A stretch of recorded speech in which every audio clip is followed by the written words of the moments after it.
Hello, everybody, and welcome to Future Hacker. I'm your host, Maria Taiji, and today we're talking to Boris Tsimerinov. Boris leads Semper 8 Capital, a growing firm focused on mergers and acquisitions and investments, works on building healthcare startups at Semper 8 Health, and is launching Semper 8 Media. A digital platform for psychological well-being is also being explored. So you can see there's a lot going on here. We have so much to talk about today. Hi, Boris. Thank you so much for being here with us. How are you doing today? Maria, hi. It is great to be here with you and with Future Hacker. I'm very excited about this conversation. So, Boris, what would you say that actually inspires you for change and for making you be in the path that you are today?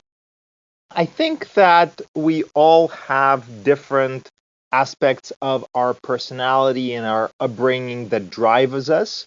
I think that we each are certainly motivated in different ways, and I think that I've been extremely fortunate and happy to have developed a good understanding of what drives me, both through self-exploration and through fantastic friends, mentors, teachers that I've had, people in my family, and those in the business world, those at the schools. I do have a good understanding of what motivates me. So what motivates me is creating impact. It is always exciting for me to see opportunities, to see situations, whether in business or personal life, where I can understand complicated problems, where I can see solutions that perhaps other people might not be able to quickly gather, quickly understand, work collaboratively with others to find more solutions, more ideas, collectively determine the path forward, and then make a significant impact by executing some of these ideas and making things happen, turning visions into reality. That is what excites me, and it excites me and it motivates me that much more when there are great, collaborative, like-minded people who share in the same values, who share in the same objectives, who want to strive for the same results, who I'm able to align with and work in a very productive way to reach the impact that I mentioned earlier.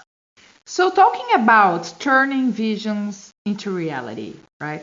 In your work, so you not only have this amazing network that you mentioned, but when working with mergers and acquisitions and with investments and with the startups, you get, especially in so many diverse sectors as you are today, you get to get this vision of the market that is very special, right?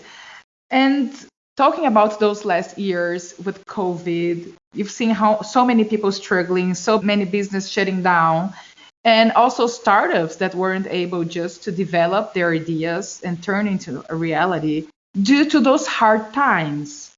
So, what strategies would you say that work best in transforming such ideas into tangible opportunities, especially in such uncertain moment in which we're living today? Yeah, so I think this is a fascinating, very interesting question, Maria, where I think there's several areas that I'd like to explore with you and the listeners, if you don't mind. One is, why am I fit to answer this question? Give you a little bit more on my background and how you and the listeners will see that connects and relates to my answers is one. Two is certainly what you're suggesting regarding the change and how it's taking place all around us in all sorts of fields and industries.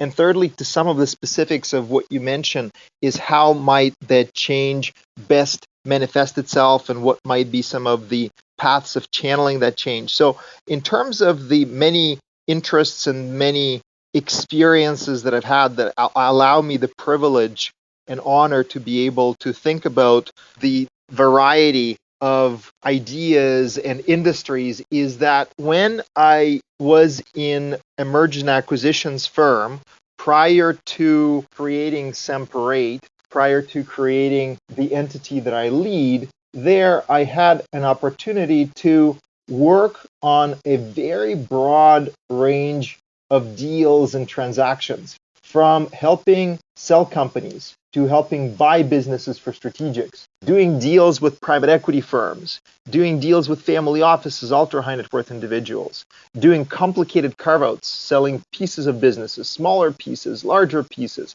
restructuring a venture capital fund. So that's just on the type of transactions and types of touch points and projects to various industries. Then secondly, I've touched so far over the 18 years of my career industries that range from food to healthcare, from industrials to financial services, from entertainment to construction.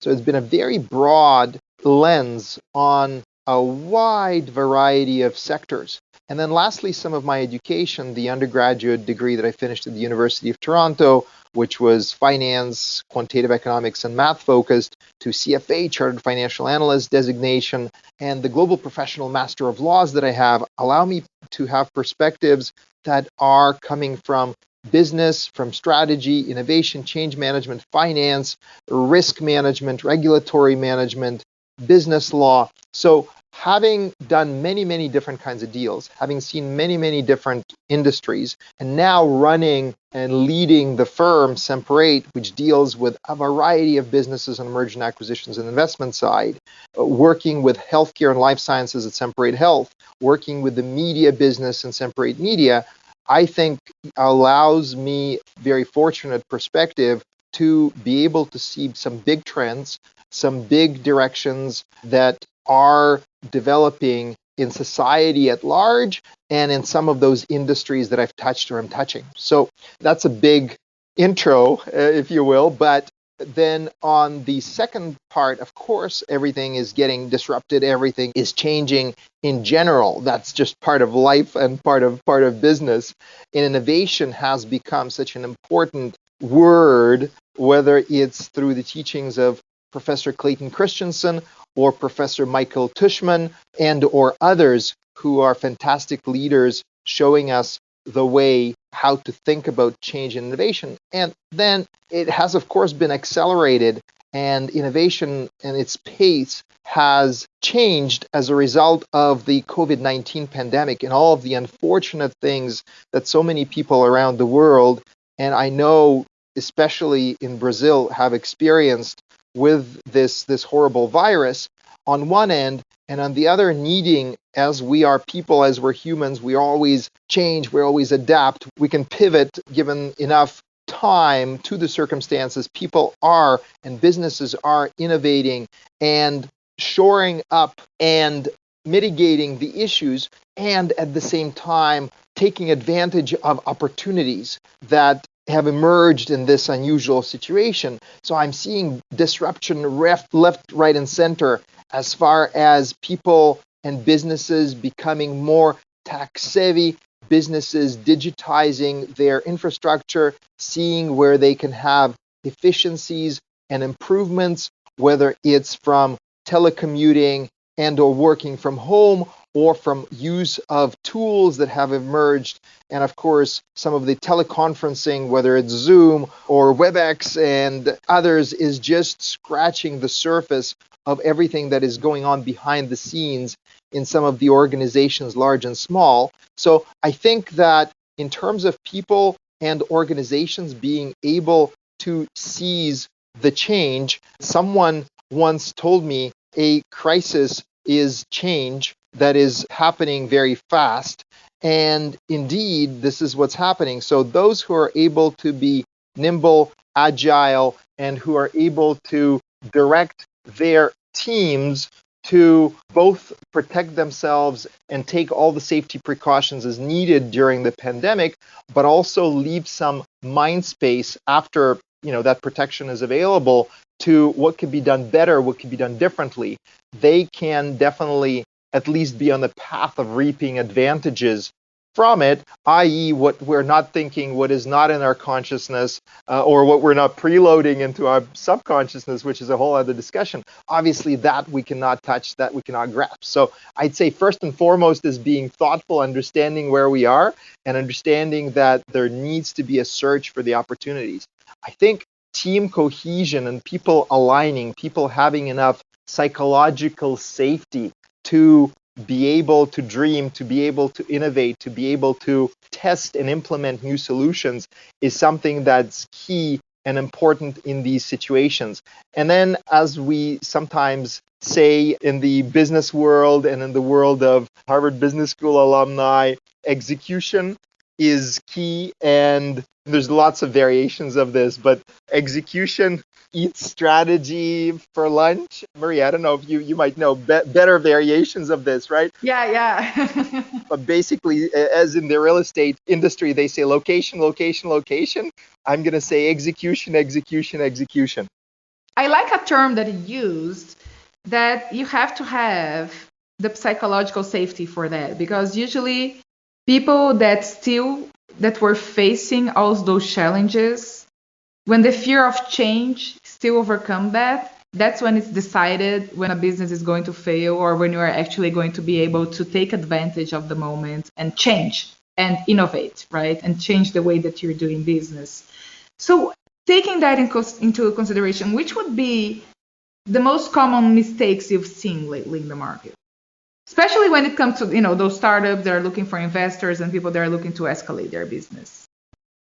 Yeah, I think that through our experience at Semperate and some of my prior experiences, I've seen a lot of large businesses. We've dealt with multinationals on different sides of transactions, and we've also dealt with early stage businesses, whether it's the restructuring of the venture capital fund that I mentioned at the prior firm, to some of the innovation initiatives we're undertaking at Semperate Health with early stage healthcare and life sciences businesses, or the media business and media projects that we're growing. So I've certainly seen a very large spectrum of growth businesses in addition to developed businesses. And where, Maria, I find growth businesses fail the most is probably three areas, or three reasons that I encounter. One is they pursue ideas that are not marketable. So these might be things and products that are scientifically sound, or they make sense to the inventor, or there is already a ready product, but is there a market? And more so, is there demand that not only is sufficient at the early scale, early stage of the business, but once the business scales and it takes on more infrastructure, it takes on more costs, that there will still be potential traction and there still be an opportunity. So ideas that are not marketable, or ideas where there's not enough demand, is one of the reasons I've seen for failure. The other that I've seen is over reliance on the vision, where there is a discussion in the literature, whether it's Napoleon Hill from Think and Grow Rich, about the importance of ideas, to some of the ethos right now of the startup community. Vision is for sure where it all starts, but unfortunately, vision is often where it all stops. And here's what I mean by that. Reid Hoffman, one of the founders of LinkedIn, says something along the lines, and I'm going to butcher the exact phrase, and it's not going to be a perfect quote, but something along the lines of, building startups is like building an airplane after you've jumped off the cliff. So to me, building the plane or thinking of the plane might be the vision, but once in flight, one needs to come to grips with the reality of the force of gravity, other laws of physics, a knowledge and experience of engineering. Once the plane is in flight, so let's say that's a product, right, the plane, but it's not a business yet, meaning need to sell the tickets, need to make the customers comfortable, need to figure out regular transport service to generate revenue. So what I'm suggesting is, there's often in startups, there's a lack of balanced approach between visions in reality.